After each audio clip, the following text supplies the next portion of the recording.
All right, here I was just minding my own business on a Tuesday, get in my car, open my podcast app, and what do you know? My boys over at the Marketing Operators podcast got my name in their mouth again.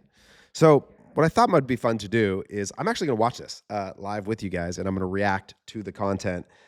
So, if you haven't watched the podcast yet, this is a fun way to watch it alongside me. I'm going to jump into the part where we start talking about my tweet, which comes in here at about 22 minutes. So, jumping into the pod at 22 minutes. I'm going to react live with you guys to this content, hopefully share a little bit of context, add my voice into the place where I can't give it in actuality. So here we go.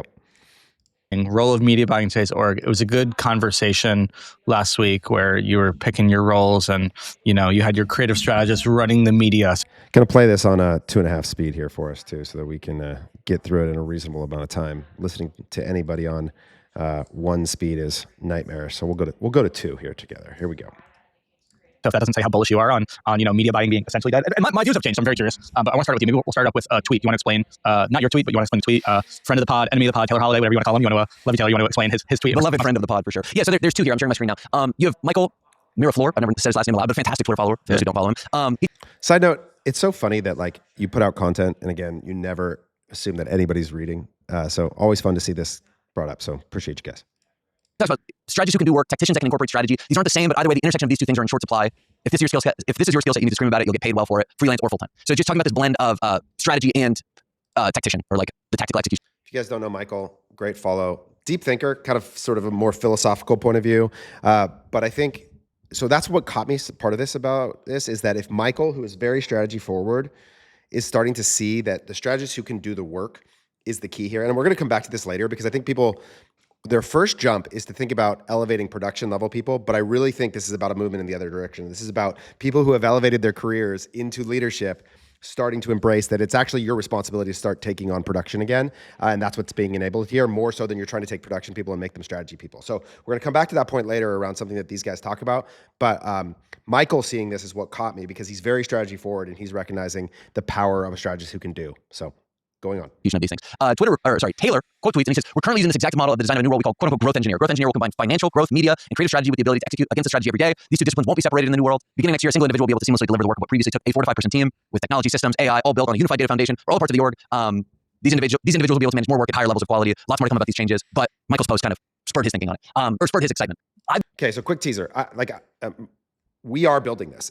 This is the core focus of what we're building at CTC, and you're going to see big go-to-market pushes around this around the first of the year. But this new role, growth engineer, profit engineer, I think is what we're going to end up settling it on. I think is the redesign of this organization. This is the merge of strategy and tactician, where you're going to see the people who were VPs of paid medias are going to manage ad accounts again because of their capacity to do so, because the execution function is being sort of automated in some really, really cool ways. But so part of what I want to acknowledge and why I think this conversation is always different between brand people and agency folks is that you have to think that our entire work is about designing this system. It's about building enablement for this to happen. So as these guys start to interact with it, I think they're at first overwhelmed by the idea that it's possible, or it's not really what they see, because they're not spending every day building repetitions and tooling and systems for this enablement. So I don't think it's just everywhere this is going to happen. To be really clear, I don't think this is that in every brand this is what's going to happen, but people who are building for these kinds of systems will enable it to occur. I've been thinking about that a lot, not really in the same way. And let me take it a little bit higher level here. We've been thinking a lot about redefining the role of media buyer. We had a director of paid social, just became VP of paid media. And I think that title change going from paid social to paid media is indicative of more things, just from a channel perspective, but also, a responsibility perspective and how we want to be thinking about it. So Cody, I'm curious, your thoughts. Where are you at in this development of the media buying role in e-commerce today? Such a good question. Yeah, I agree. I also think the whole strategy and execution will lead us really well into the hiring conversation that I want to have after this. I think this is actually going to be a perfect segue that wasn't even planned. I've gone back and forth. The creative is definitely the biggest lever. Absolutely. Definitely the biggest lever. Pushing buttons is not a lever. I think I've taken them, and again, uploading is easy. There's a lot of uploading tools, so stuff like that is easy. Picking targeting. I think it's maybe it's the strategy and analysis piece that I think is probably more important, and that guides the strategy. I'll give you an example where I'm spending a lot of time with this. My director of growth is. We just hired a new growth manager who's great. We're looking at again net new reach. We're what's driving reach. We're doing a lot of analysis in our account. We're doing a lot of testing. Right, that's a strategic thing. Where we're doing a lot of incrementality testing. We're doing and I think that's really important. It's different than probably traditional media buying of let me sort of scale budgets and stuff like that. But there's still a lot of analysis that I think we're doing. Maybe you can make the argument that we're actually able to do a little bit more of the strategic analysis because the buying is automated. Right. I agree with that, Cody. I'd say we pay a good amount for. We actually we do a lot of media buying in house, but we do a lot of it external as well. We pay pretty good rate for our paid social media buyer in the US and Canada. And 100% agree with your last comment.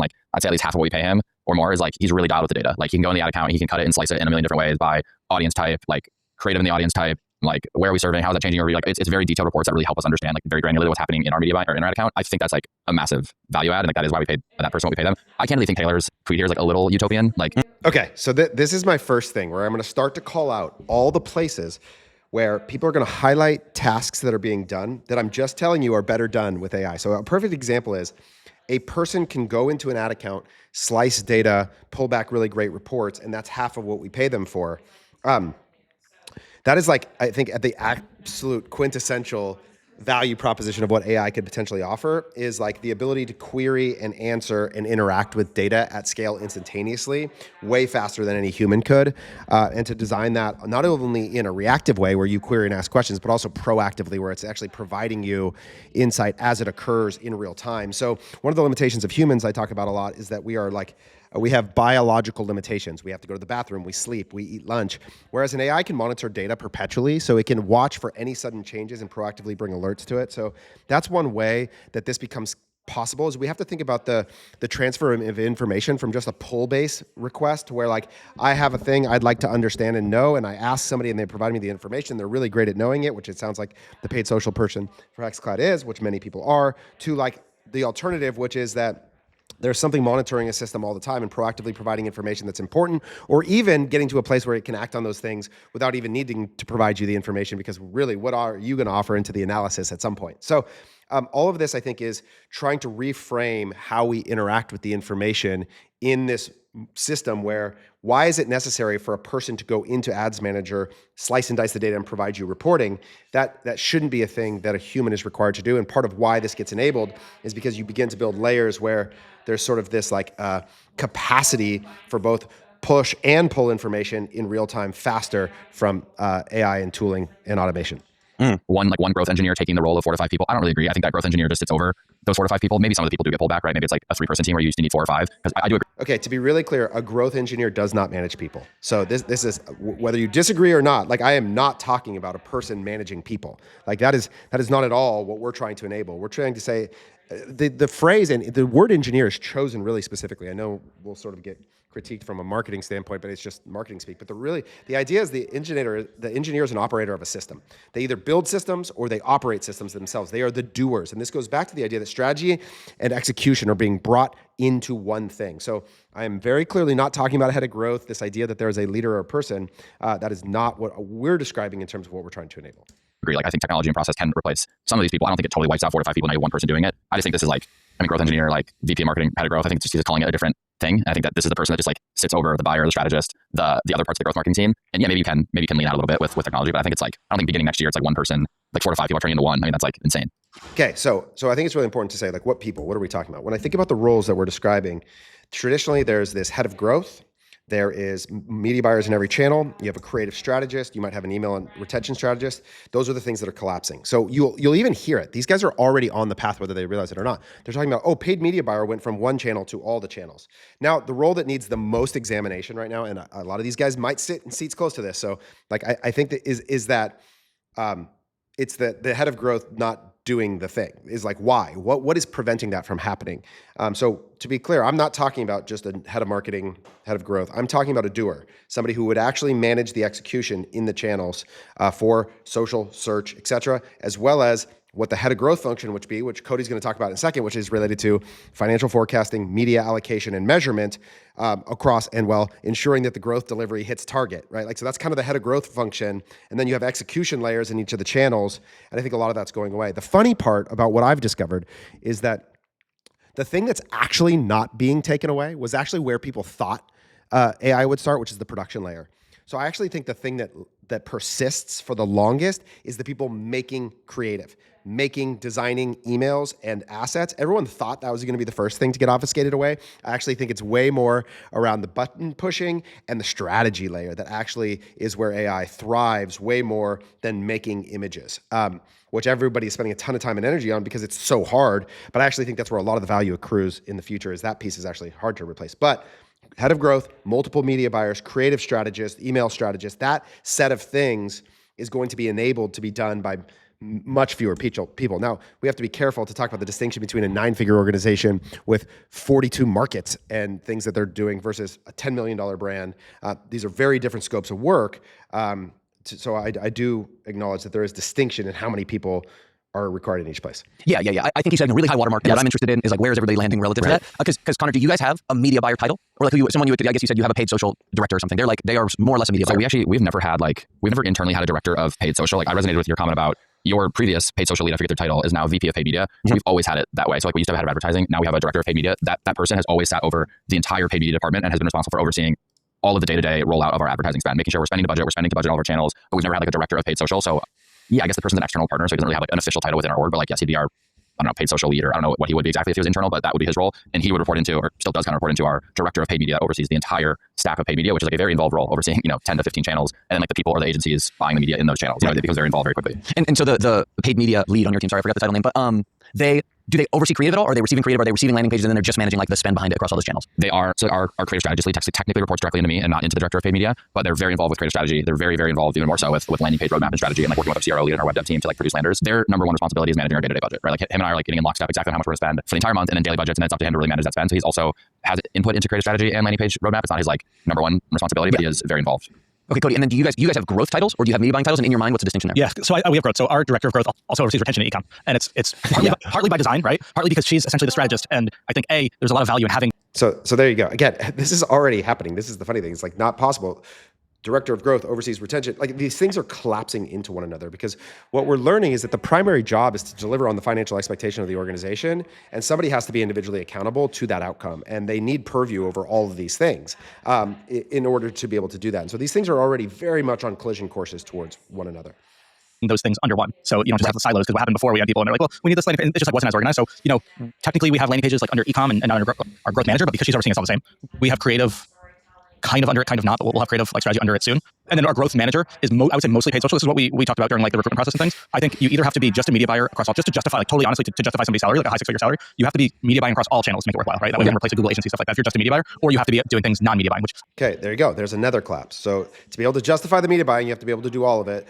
Head of growth covers retention and growth. Like you'll see, these things are already happening. And this is like sort of devoid of any obligation or like evolution related to technology or AI. This is just like the way the world was moving already, was that the bar was raising because OpEx has to continue to go under because e-commerce is under margin pressure. So this is already happening before technology even comes into play to enable this. I think it's into a little more of a strategic part. Totally. So you got to be optimizing funnels, right? You don't have to be making creative. You don't have to be briefing creative, but you have to be strategizing creative. I think you have to be like, hey, this is performable. You have to be doing really good data analysis, I believe, So that's our expectations of our growth manager. So essentially like, I do overall forecasting, like beginning of every month, I'll forecast a month and then I'll do media mix. Okay. Cody just talked about a thing that like he does because he's the CEO who comes from being the marketer, but financial forecasting and media mix, this is the primary responsibility in my mind of the title of head of growth and generally what they're doing. But in most orgs, like again, this is a separate person, but because of all the tooling we have, like think of what we have, what enables our system to work is that we built tooling and have a data science team that surrounds each individual trying to do the work. So every month, everybody's models get updated, the spend and AMER models, the tooling and stat lists, all those things that make forecasting really fast and easy. So our people, we take on FP&A for every one of our customers, and I'm willing to bet we could forecast these businesses probably more accurately than they can, because again, all we do is build the repetition and effort towards improving models and systems over time to be good at forecasting across lots of different things. So that's like part of why it's just like a manufacturer gets good at building supply chain because that's their delivery system, right? That's what CTC's delivery system is a growth system for forecasting. So to enable somebody to do financial planning and media allocation, we're launching an MMM. We're very close on this. So that becomes the next steps that are tools that make that process really fast. And one person be able to do the financial plan, the media mix model, and then be able to actually go and oversee the execution in the channels. Like that's the piece that I think like everybody would agree is like, is totally possible, but the strategic leadership, this is where like what's going to happen is not that a media buyer is going to become Cody. It's that Cody becomes the execution level resource on his own. And maybe not now that he's the CEO, but Cody, when he was the CMO, has more capacity to execute than he ever did before because that part is being obfuscated away through the technology and AI more. Right. And I'll work on the meetings with our director of growth, but we're on MMM and stuff like that in terms of our like experimentation roadmap. That's probably very collaborative of like the director of growth manager and myself. But again, I want I want the growth team to have a shared goal of acquisition performance. I don't want it to be like, hey, you're just a meta buyer. So even experimentation and roadmap, this is another good example where I go, okay, that's a dialogue between Cody and this person, director of growth, when, again, there's tooling that can help to solve this problem. So we even put this out. Cody and I had an interaction on Twitter where I sent him our measurement roadmap tool for incrementality testing roadmap and how we define it. And you can go read his response. He says, this is awesome. This is exactly sort of how we think about it and approach it. But so we can help enable a growth engineer to make the decision about the testing roadmap using data analysis, AI, historical benchmarks across all the data that we do to make that process. So if we think about financial forecast, around channel allocation, and the testing and measurement roadmap, boom, all of that gets automated in a way that you're interacting with, but you're not building from the ground up. So every month that's there for you to bring to life. You just have, you know what I mean? Right. So that's kind of why we have it that way. Day to day, the growth manager is managing paid social. They have like an ad operation person under them who uploads stuff, things like that. And then we have one remote media buyer who buys on our smaller channels. So like, okay, so this is the thing here's my challenge, primarily to you three. And this is what we discovered at our organization. And this is not really a knock on anybody in your system that they aren't awesome people who do a lot of thought work. But my challenge to each one of you is like that stack of people you described, from your director of growth to your growth strategy manager to your ad ops person in support, like make them write down their 40-hour week. Make them write it down. Every hour, what do they do? This is the hard part that like all of us, even me as a CEO, when I do this, it is a very challenging task to deal with the reality that I am not that productive that often. That a lot of my time gets absorbed into being in things that don't impact the business nearly as much as I think I have. And this is one of humans' fundamental problems as labor, right? Is that we have tendency to get caught up in all sorts of random tasks and meetings and sharing of information versus the execution level functions of tasks. But I'm willing to bet that if you took those three people, director of growth, growth strategy manager, ad ops person, and made them write down in a 40-hour work week, tell me everything that you do, and then you committed to trying to build tooling to support, to reduce the amount of time that every one of those tasks take, you'd find immense gains. And if you're honest, if the people are honest and you scrutinize the work with like genuine sincerity, you'd find that a lot of those tasks are just done in inefficient ways, or they're just kind of making up the excess time that it takes. Like, because work is a gas, it fills the space that you give it. And in each of these roles, the more duplicitous they become, the less there is an opportunity for every individual to be really impactful. So anybody who challenges this idea that you could turn 4 people into 1, I'd say before you can even begin to assess it, you first have to go and look at the actual component parts of all of the labor. What are they all doing? And then how does that overlap with the modern available set of tools to replicate that work? And then what, if you were trying to build a system, if you spent every day doing that with a dev team and a bunch of people, could you imagine the possibility that some of those tasks wouldn't have to take that long or wouldn't even have to exist in a person at all? An AppLovin or a Pinterest or a TikTok. So they're like just a buyer, but we still expect them to give some data to give requests for creative as well. So that's how we have it split up. Yeah, I really like your point around if you want to command a high six-figure salary, and I'd even say like just anybody getting into anything media buying related today, or if you want to be thinking about growth, because I've been seeing a lot of discussion on Twitter, like people misconstruing or conflating growth with media buying. Like I saw someone say the other day, like growth equals media buying. Like that couldn't ever be less true than it is today in Q4 2025. Yeah. So this idea that But it probably was a few years ago. absolutely, dude. I mean, No, but when people say these words, this is what they mean. And this is why this word is so, like the word growth, I hate it so much. You know that I think the growth is the CEO's job. This is because this is what people actually mean. It's digital marketing manager. Like it was a way to elevate the public perception of digital marketing manager. That's what head of growth became. Now we've tried to now layer on all these other things, funnel design, and but it means different things everywhere. And it's often way overstated in their capacity to actually impact the thing they want, which is like profitable growth inside of an organization. I mean, when we had the agency 8 years ago, like 8-9 years ago, clients would pay us to like we would get ads, we would get landing pages, we would just set them up in Meta. And for what it's worth, you could provide a lot more unique value with targeting, with testing different forms of optimization, et cetera. You just create more value in the account uniquely 9 years ago. Today, it just feels like a lot of that stuff comes out of the box. Like the best types of media buying is a much lower touch form of media buying, and therefore you should be spending more time on all the things that you just mentioned. By the way, we don't use media buyer as a title either for that reason. Like we're hiring a new search and YouTube buyer right now. They're gonna buy across every search account, every YouTube account in like all of our markets. But they're gonna be like senior growth strategists. Their media buying will not. But okay, again, you just described that their work is media buying, but you're not going to call them that. It's like what's the point? Like I think I'm not really sure why we're doing that. I think what we might be actually doing is deluding ourselves into thinking that they're creating value somewhere other than the actual job being done. And this is the kind of thing I go, why aren't they YouTube and Google media buyer based on what you're saying? And it's because they do data analysis. Like, do you want a human at that level doing data analysis? Is that really the best use of them either versus the other alternatives to source that data? I'll be part of their title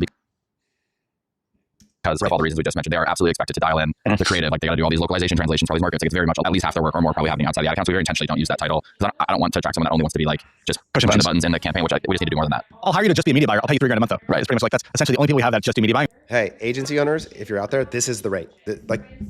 This is the thing. This is another thing. They're giving you a glimpse into the market expectation of the price of things. As you think about designing your service, if what you're doing is media level execution, the price has to be $3,000 or less. So when I hear that, there's sort of two ways that I think about it is, ooh, well, what if you could do that and I could offer it to you for half that price? So there is actually an opportunity to think about building systems of execution that do lower the price of that very simple delivery action. Or the question is, what additional higher value are you offering? So, but that's like a good glimpse into the market price, which is about consistent with what we would expect the market going rate for media level execution to be.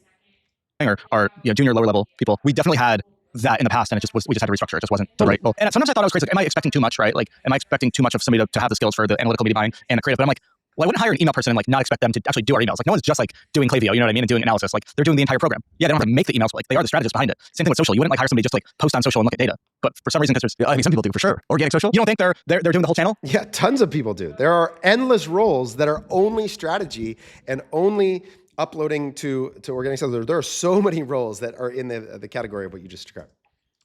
Oh, dude, I mean, I'm biased, but yeah, I'm also saying 8-9 years ago, there was totally a role where it was like, you just get content from the team, post it on social, write the captions. I just think like, yeah, but like those channels, like you're a marketer first, right? You're an email marketer. You're like, and so like you can't really strip out the creative component from the performance of it. For some reason as you talked about on paid social, we've kind of done that a little bit in the past. Yeah, I think we're all aligned. If you are running or operating a DTC brand the next few months, and it truly is.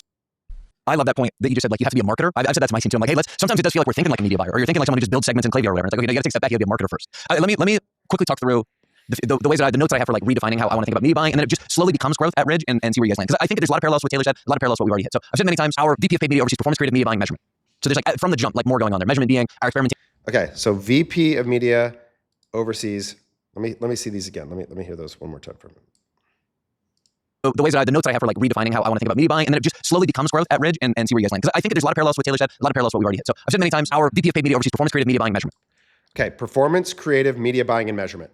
So this is sort of exactly the thing. Now, my challenge to Connor, and I know their VP of paid media is awesome. It's Jimmy. He came from CDC. Like, why can't he actually execute it? Like, what is actually preventing him? Because again, I want to illustrate that the wrong way to think about this is trying to take the production level people and upskill them into being deep analysts who understand trends and problems. It's to think about why can't the VP of media provide the execution? What is actually preventing that from happening so that you can have him thinking deeper about the problems without all of the other people in between asking them to try and do it when that person's clearly the best thinker. Like if I'm Ridge or if I'm Jones Road or I'm HexCloud, I want these three thinking about the problems as much as possible, not layers of obfuscation between them and the problem itself.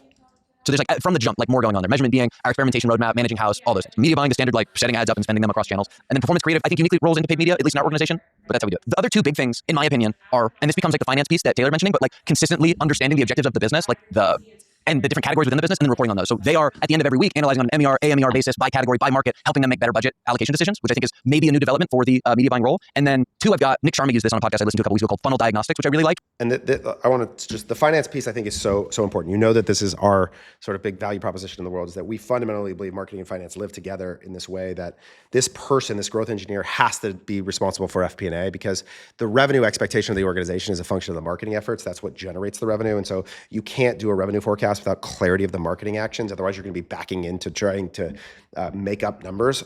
So this person's core responsibility is to define the expectation, to put themselves on the hook for delivering it, and to understand all of the inputs that are going to generate all of the outputs. So that's like so fundamental to the process that this job of managing media in a channel begins at the financial forecasting level. These things like have to be linked in ways that people, I think, still underappreciate. And Connor's even going to say this, like, how is it possible that the marketing media plan doesn't connect to the financial org in many places still? Where at the end of the day, everything is coming together when the media buyer sets up an ad, or when this person sets up an ad, the landing page, the email pop-up that we're getting, the capture rate we're getting on that, the creative, the channel, the mix, the whole thing is like all coming together right there. So I'd like them to be the torchbearers of making sure that's all making sense and performing the way that they need. And it's basically their job to like surface any issues or opportunities back up to the rest of the organization. And I think that is also a somewhat new development in terms of ownership and responsibility, at least in what we've thought about it in the past. We've thought about the different pieces that make up that funnel as being different members of the team are responsible for, but I'd really like for it to kind of centralize around the person who's building the ad. That makes sense. So if they see like, if this person's owning a funnel and like part of the funnel is new ad creative and a landing page, let's say it's for like, I don't know, what the donut wallet. And if they So sorry, what would this person's question number one clarify? What would this person's role be in your org? They'd be like a media buyer or? They'd be like, what we're calling it right now is we have the VP of paid media and a director of paid media. Got it. So the director of paid media would be. They're just describing a profit engineer. They're describing somebody who is wholly responsible for defining and delivering the outcome. Like the funny thing is too, like I know Cody plays around with Replit and Lovable and the other things. If you can't look out into a world and realize whether it's like Fermat or other tooling, that the reality is that building a landing page is not going to be the prohibitive task here to accomplishing the delivery of this idea. Like that is happening. And same thing with copywriting or creative. Like these are all things. Now, they're going to be the last tail of the piece that you're going to keep needing the creative people for longer than anyone realizes, I think. This is probably the thing I was most wrong about in terms of the sequencing of what AI takes over. But the idea that one person couldn't become responsible for the execution and delivery and ultimately the definition of the outcome all along the way across a very wide swath of things, I think is where it's being underappreciated in this conversation. This person that's like owning this funnel. And then let's say hypothetically, like, so they're owning the entire funnel from beginning to end. And they're like, oh, like I just think the conversion rate on this could be better. Like the added cart rate is like lower than our core website. And like, when they fix that, even though they're not the person that's actually going to be like redesigning and redeveloping the page, they're going to call out the KPI. And then they're going to basically probably come up with some ideas on like, all right, this KPI needs to improve. I think to make the entire funnel improve. They'll outline a strategy to do that. And then they'll actually go and like, they'll be a true producer in the sense that they're going to go like brief in your web team. They're going to redesign it, redev it. But the buck stops with the person. I love that. I think that's brilliant. And it's really just creating more of like a push-pull relationship. Because right now the e-com team will be like, here's our landing page. Maybe here's the A/B test that we're running. Right. They are trying to improve it from a push perspective. But also I would like a person who is assembling it and looking at the data on a very granular basis every day to also have the ability to trigger new landing pages or tests in the opposite direction. Rather than just receiving it from the team. Well, you have to, because you're holding this person accountable, especially at a VP level. You're holding this person accountable to performance, and so they have to be able to have the levers and have like the autonomy to be able to do that. And if you put, and again, this is where we centralize as well. But if you put creative under another team, e-com under another team, like obviously finance is a different team, but like they don't have the. This is exactly it. The person, this head of growth, which is really, should be just your marketing leader, but this person, this profit engineer's primary responsibility is to deliver the outcome. You can't then say like over there is the CRO team, and then over there is the creative team, and then over there is the media team. It's like, no. This person needs to be able to move the pieces, and he or she needs to be able to move them fast. And this is the other thing, like the way we're building this, right, is that like, so as you build the planning tool, it's gonna be so fun to show all this stuff. Like, imagine you have a media plan out in the future, and you have a bunch of expectations of spend and return every day, and there's gaps. You can just click a button, launch ads into those gaps, like send emails into those gaps. And so that process, or hey, we've got an issue here, launch landing page into this problem, add creative into this funnel with clicks of a button, that like someone sitting and orchestrating it, all of that obviously has the clearest purview into delivering against the overall outcome versus people operating independent of one another without clarity of like, my job is to play orchestra conductor to deliver that financial result. Where is the current limitation? Ooh, I'm behind on returning customer revenue. Ooh, I'm behind on new customer revenue. Okay, therefore I need new ads in this funnel now. Boom, click a button, go out into the system, pull them back. They're launched automatically. And I'm conducting from a center point of the expectation with control over as many levers as possible. The resources to be able to make these changes. It's like, what are they going to do? They can be like, oh, we need more creative. This is what we had in the past. Media buyers would be like, oh, we need more creative. I'm like, all right, do something about it. Yeah, totally. So yeah, I totally agree with that. I mean, I think even like, and again, you're never going to have everything perfectly underneath them. I think some of that is our job as a leader if we oversee all of marketing or the whole team of like, all right, like this, yeah, I get that this designer is not on your team, but like you have a dotted line and like, let me get the culture and like the expectations the same. So even if they're not directly underneath you, like we can work cross-functionally and like get you what you need. 100%. That's actually like a red flag for me when people say what you just said, Cody, like we need more creative and that's where the line stops. Like, cause that used to be the norm, right? That's actually like swung so far that it's a red flag for me now. Like, I'm like, all right, you're gonna recommend that we need more creative, but if you don't follow, it's a red flag if you don't also follow up with, and here's what I think would work, or maybe even more importantly, and here's how I think we can produce it. Like, oh, we need more landing pages. Oh, we need more creative. That's such a lazy. But here is the problem. This is the fundamental problem. If media buyers don't have control over creative is the lever that makes a change. What they resort to, and this is why you end up with people touching ad accounts way too much, is because they're desperately trying to make an impact, but they don't have authority over the levers. So this is exactly why this is a problem. And if you're frustrated by that, Connor, I would challenge that it's because you design the organization in a way that they don't actually have the capacity to determine what creative gets made. Is that because that person's authority doesn't actually enable, like this is a problem at CTC right now, which is part of why we're doing this, is that we have media buyers who, when the creative is late, or if the client's doing the creative, we don't have control over the creative or whatever it might be, what they're left to resort to is all sorts of hacky stuff in the ad account because they can't make another ad. They don't have the authority or the capacity or the skills to be able to deliver it. And so that becomes a problem in our system endlessly. And I see this all the time in organizations too, is you end up with media buyers who are trying to do all sorts of things. Like, and it comes out of a really good intentioned place, which is that they want to make an impact. But if you tell them the primary lever is creative and they have no authority over it, like what on earth are they supposed to do? That's just lazy. That's like lazy growth marketing work. Okay, thanks, Captain Obvious. Like, now tell me what we should make here and how we're gonna make it. Like, that's my big thing with like some agencies and consultants is like everyone has good, big, grandiose ideas, but it's few and far between that are like, I just pitched you this like campaign that's very net new and could drive performance, but I didn't add a shred of advice on how to actually operationalize around it. Like you gotta offer strategy and operationalize what you're recommending. Yeah, I mean, we've just been talking strategy. I feel like we've been talking a lot of strategy and how automation has helped free that up. You know, Yeah, exactly. buying. But then the next step is, okay, like where are the performance levers and how do you execute on those? And that's, I guess, the ultimate point that I'm making is we're moving away from this world of being a tactician at the media buying level where you're clicking buttons in platform. And like, frankly, like I said, many years ago, you could provide a lot of value that way. Now you have to move up the stack into the strategy role. You have to be doing both because a lot of media buying is becoming automated or simpler to do or more consolidated or whatever else. And as you move up that stack, what do your responsibilities look like and how are you interfacing with the rest of the organization? And I think that's just an interesting trend. Like, that's why I want to talk about it. It makes it so much more satisfying too. Like at least in my experience as a growth marketer, this change has made like when you really connect on a new swing you're taking, it's so much more satisfying because it just naturally takes more coordination and there's a longer lead time to actually executing on the thing you want to do versus my ad account sucks right now. I'm gonna see it switching from like a 7-day click window to a 1-day click works and it's like all happening in real time. It's like, no, like we have like a huge marketing supply chain that we're trying to coordinate right now. And when it comes together perfectly and it hits, you're like, that was cool. Like that was delayed gratification and it worked out and it was totally worth it. You can say the same thing. It's like, God, we spent 2 months on this landing page and it's tanking compared to where our control is right now or the like current pages. But like, I think it's made the job more fun. And it's also like really weeded people out because you have to be able to think bigger picture and to like see it through and to really know how to work like what I keep calling internally like the marketing supply chain. You really have to know how to work the marketing supply chain to be an effective like internet marketer these days. So I think this is what they're getting at is exactly what we're experiencing is that our highest agency, most capable people want control over more things. Is that there's nothing more frustrating than being a person who really wants to succeed and being dependent on someone else who is not playing the same tune or moving at the same pace. And so what's happening, and again, this is why, Connor, you use Connor McDonald, you use the phrase move up the stack as if like the production level people are going to move into strategy. It is the other way around. You want your highest competent people to have the highest levels of agency, to be able to execute against what they understand uniquely, to be the solutions to the problems and not be dependent on anyone else standing in their way. And so this is what we're trying to enable is like we have these like really, really smart people. Like CTC has a long reputation of having awesome, talented folks, and we do. Probably the most talented group of people we've ever had right now. But what they get frustrated by is if they are impeded in their capacity to deliver the outcome, because we have this culture 100% accountable for the things that we do around here, even if it's not directly in your control. But what's happening is that in the event that, especially when we're in relationships where there's a client or a third agency or anything else, the reality is that we are dependent for some of these things. And growth in particular and profit and contribution margin are an amalgam of different things coming together to produce a result. And so we want to enable this person to have the most authority over as many things as they can to execute at the level they want, at the pace that they want, at the time that they want, so they can be the most accountable to the result that's happening. I think it would be interesting to do a feature one on like how we operationalize this. Like, what are the reports that your VP of growth or paid media or whoever it is like what are they doing weekly? What are you doing monthly? Right? Like, I think that would be an interesting one to see. Like, what does actually look like in practice? You know, because like for example, I feel like this person should be sending a report. You know, weekly. This is how we're pacing. Maybe they're checking daily. This is what Statless is, right? It's a financial plan that begins with daily expectations of every goal, so everybody's unified thing. It begins with the financial plan that letters down to everybody's individual expectation.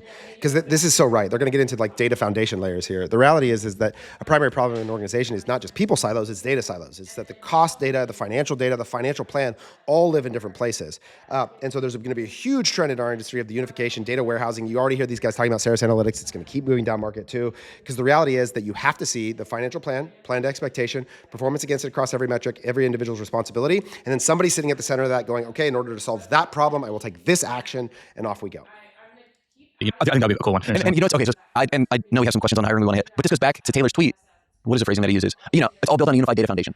Because that's really what matters. Is like, well, at the end of the day, and that's not even the whoever we want to call this person, this like new media buyer role, this growth role, whatever. You also need to be supplying them with the views of the data that they can use to make better decisions. And like that's almost a completely different function within the organization. That goes down to like, are you? That's right. That's why this is all unified into a person.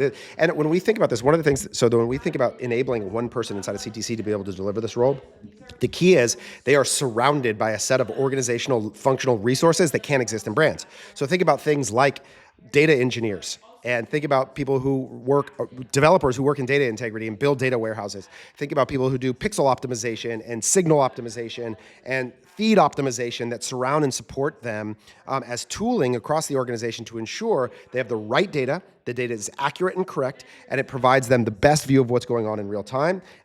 Data science teams that build and improve the models over time. That's what makes it possible for one person to be able to do this work, because they're going to talk about right now how much time gets wasted in trying to get data correct. This all goes back to like, where's everybody's time going and what would need to be true in order to make it not the case.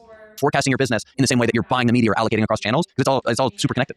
How much time have you guys wasted in your, not just like now, but in your careers, having this conversation where like I'm looking at the same thing that Cody or Connor is, and then all of a sudden I'm like, person A is like speaks out a data point. I'm like, wait, like I don't have that at all. Like, where are you seeing that? And then I'm looking at the data I'm looking at, and it's just this disconnect. I do really agree with that unified data foundation, because I know in like my agency days we would spend we waste time being like, wait, why are you seeing it, analyzing it this way with these data points, and I'm seeing it totally differently. Like all of a sudden 30 minutes has gone by, and all we've done is try to figure out like which data is accurate and try to align at the same numbers. I think that happens a lot. Probably. Yeah, for sure.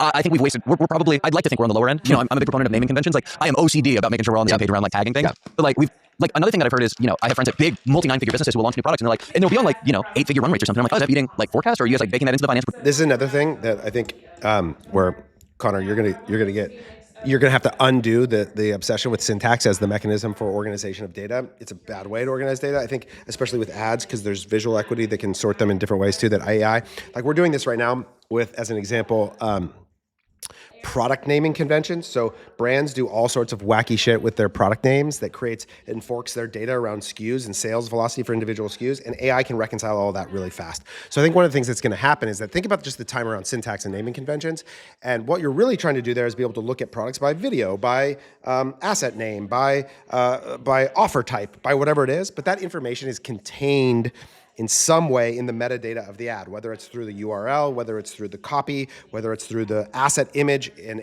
analyzing it. That data exists without having to type it into the naming convention. The date it was launched, how long it's been running for, all that stuff is contained there in a way that is going to relieve the amount of time that gets wasted in sort of those kinds of tasks too, which are big areas where marketers do absorb and spend a ton of time. Projections. Does your goal for October consider that you expect 10% revenue to come from this new category? And you're like, no. They have like a top line revenue forecast. I'm like, I just don't understand how that works. Or like, if you're going to expect a lot of other people in the organization to interpret those financial goals and then reinterpret them. It's like, well, what does that mean for this new product category that I launched versus this one? We're pretty good about hedging against that, where we've wasted a ton of time. This goes back to forecasting to expectation and how few organizations actually do this down the product level, down the marketing moment. But again, this is about like, you have to imagine an individual brand doesn't exist to build and design a growth system any more than they exist to design a manufacturing supply chain or a fulfillment warehouse design. Like, why would anybody expect that you could design a growth marketing system inside of one individual brand with one set of repetitions versus what a service provider, in the same way a warehouse of 3PL exists or a manufacturer exists, to design the warehouse, to design the internal systems around the delivery in the most efficient and effective way possible. That's the same thing that we're after, is we design and operate a supply chain of marketing in the same way your warehouse designs the fulfillment or your manufacturer designs the production. It's the same thing. We design this system in a way that makes it possible that brands will never do on their own. They might be able to take some experience and design for their individual use case in ways that can be effective, but for the most part, most brands don't exist to design a growth marketing system any more than they exist to design a warehouse effectively. But are in the middle of addressing is the communication of like product categorization between ops and planning and marketing, where it was like we've all been on really pretty different pages at different points in time, but that gets addressed in the next like 2 weeks. That's what I was going to say. I feel like I think we're in a very good spot, but that was one that as we've grown, we've had to really work out that side of it, because it's like, you know, there would be POs placed and demand plans based without ever getting a spend goal or how a marketing team feels about, you know, or vice versa. So now it's like super close together, but that's here's the funny one. So we're doing this big like Pinterest test, and we have a lot of credits, and our data analyst was like, we were in like a thread with Noah from House and the House team about like, should for our MMM and stuff, like, should we record our total spend or with the credits? And me and our data analyst were like, we thought we were disagreeing in the thread and like saying things, and I was just like so confused, and I just walked over like 50 feet to go talk to him, and we're saying the same thing. Like he was saying like, oh, let's send the total spend, like the gross spend, not like the net of credits. And I was saying the same thing. We were saying it differently, and like it was just like a funny way. I just like walked over, and I'm like, yeah, like, we're saying the same thing. The beauty of in-office work. Exactly. Take that, Sean. I keep hearing the same things from people lately. I'm being asked to do more with less. I have big goals to hit, but my budget is tight, and every marketing dollar needs to work harder. Fast I know I'm forwarding. hearing this at HexCloud. I'm sure a lot of operators are hearing this at their brands. Super relevant right now. Deciding to skip mentality in your day to day. Let's segue to hiring. I actually think this is a good one, because we're starting to just like talk about our culture and things like this. And I think the one, you know, just from knowing you guys, like from what I can tell about both your cultures, like so much of this success is how you structure things, like how the different departments work together. And we've learned a lot of like who works in a culture like this. And so I'm very curious, like as you guys go. All right, I'm stopping there. It feels like they're moving on from the tweet. But so here's my challenge. Connors and Cody, take those people in your organization, break down the components of their job, and ask yourself if you don't think that there's a way to compress them. And the other thing I'll tell you is that like the reason I know that this is going to happen is because it's evolutionary. Is that if you want to be able to spend more on marketing than all of your competitors, the way you do that is you create labor leverage or you create margin leverage against them. And the reality is that in most categories, the price is not as elastic as we would hope, and we're sort of obligated to compete against the market expectation of price. And so margin, gross margin, also has a limitation, which is related to the individual commodity prices that form the formulation of our product. And so margin, you can gain margin leverage against people. Usually bigger brands can compete to create margin leverage and force manufacturers and suppliers. And so they can create leverage that way. But if I think about the 10 to 20% of revenue that right now is going into OpEx, your capacity to spend a dollar more, win more in auction, compete in limited digital real estate like search engine results pages on Amazon, on retail floor space, to give a retailer a little bit extra margin, to use that to your advantage comes down to the labor leverage that you can create with your team. And so it's going to be harder for big organizations that already exist to reimagine this world. But if you were building this from first principles up and you said, okay, one person has to do the job of many, well, then you would lean into tools in a different way. And so I think this is like the threat to many of us as we evolve. It's the threat I feel at CTC, is that if I want to deliver my service at a better and better price all the time, and I think this is really important to think about as agency owners, is that I want to increase the amount of surplus value captured by my customers. So if I think about surplus value as the distinction between my price, what I charge, and the value that I create, and a lot of times people try and move as much of that capture towards themselves as possible, but that just makes the relationship worse and worse and worse. But the way I think about it is, how do I drive my price down while increasing the value to the customer such that their surplus value from my relationship is so good that they want to stay with me forever? And then how do I create efficiency on the delivery of the service so that my margin stays good too? And so that's what we're after, is designing that system all the freaking time. And to be able to combine forecasting and financial planning, to media mix modeling, to allocation and incrementality testing and roadmap design, to channel level management and email and SMS sends and daily expectations of every dollar, the ability to click build and push into meta, and to use all these tools and take one ad and deliver it across multiple mediums instantaneously because it's the same video asset, to use AI to analyze product reporting, to generate reports faster, to surface trends proactively using AI that provides proactive information and alerts, not just reactive information to queries, and all these things that are going to come to life to be able to bring this to life in the role of this profit engineer. But I believe strongly in this future.